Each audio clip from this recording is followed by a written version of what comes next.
关系看到台语汉字袂晓念的即件代志。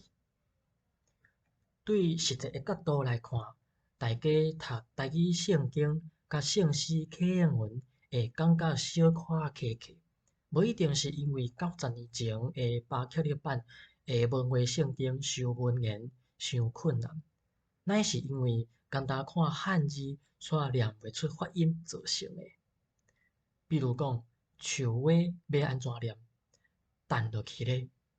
目前的社会现状就是，咱已经惯习中文4甲字的语言环境，所以就掠汉字作为主要的方法来读甲写。这伫圣经公会1996年出版的台语汉语本圣经上界明显，一寡困难的词才加上白话字做注解。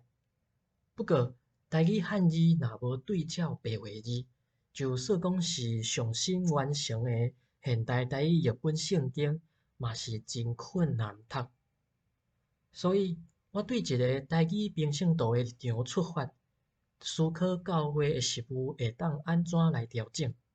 第一，邀请会众摕汉罗对照版本的圣经、圣诗，因为你读的时阵就会顺续看到两边的文字。第二，PPT 也是周报展现的方式，详时加上白话字的版本，互会众参考甲学习。当然，搁较需要进行的工作，就是开设白话字课程。其实对台湾教会公布的历史资料就会当看到，长老教会界伫70年代的时，就有一寡教会因为特种的需要，来重新办理白话字班。也是族群母语的培育课程。必须要强调的是，教会上重要的任务，毋是语言补习班。但是伫经过40年了后的今仔日，我认为有本土关怀认同的教会，会当真做语言授的基地。这是一个真符合时代方向甲信仰精神的行动。